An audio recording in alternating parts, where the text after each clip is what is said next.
Welcome to the Retirement Halftime Show. I'm Heather McWilliams, and joining us is Alexander Joyce with ReJoyce Financial.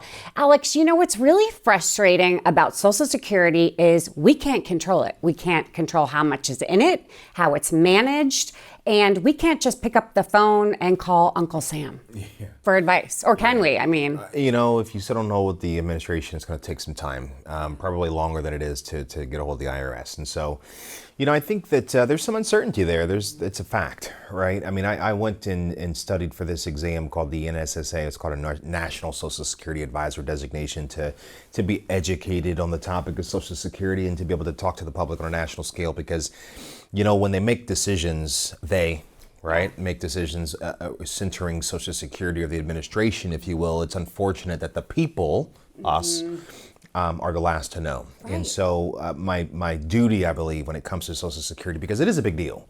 It is one of the largest decisions, financial decisions that someone would make entering retirement in their life. And by the way, there's only one time that you can get this thing right, such as, right? If you choose to take Social Security at 62 and you choose, if you will, to give up 25% of it, I generally ask people, well, if you choose to do that, how long are you going to give that 25% away?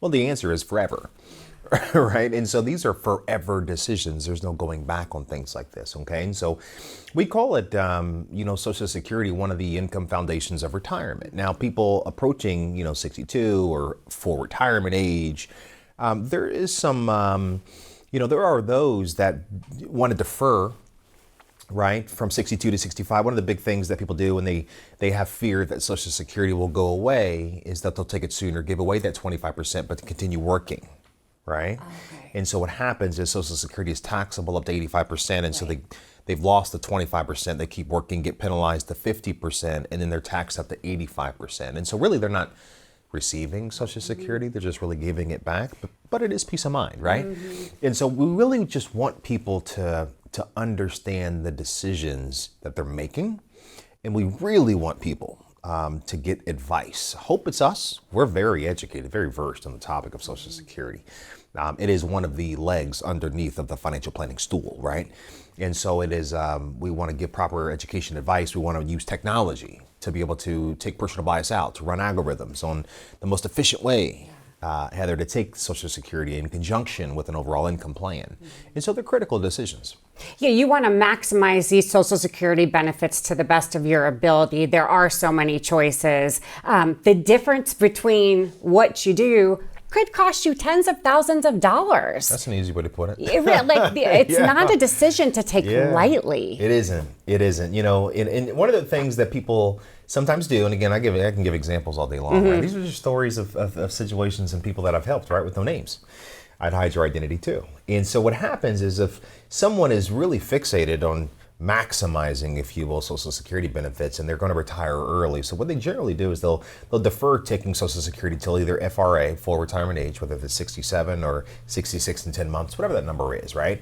In order to do that, but still retiring sooner, they'll start taking a distribution out of their portfolio. Whether that distribution is 5 or 8 or 10% in order to make their lifestyle whole because they're so focused on maximizing their benefits. That is a very common thing people do.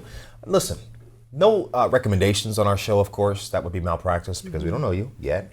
But I think that what's really important is to make sure that, again, we're making appropriate decisions based on every unique lifestyle, whether it's to defer Social Security, wait till 70, wait till full retirement age, take it at 62. But again, 3 big takeaways, right?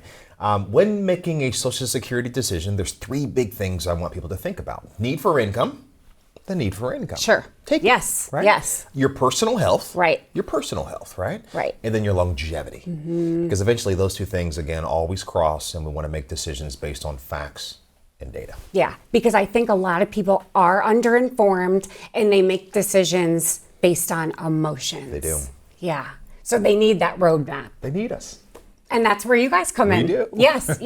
And you do it all under one roof, holistic, doesn't cost you a thing. That's why we love ReJoyce Financial. Alex, thank you. Great information. My pleasure. And make sure you stick around because we have a whole lot more coming up.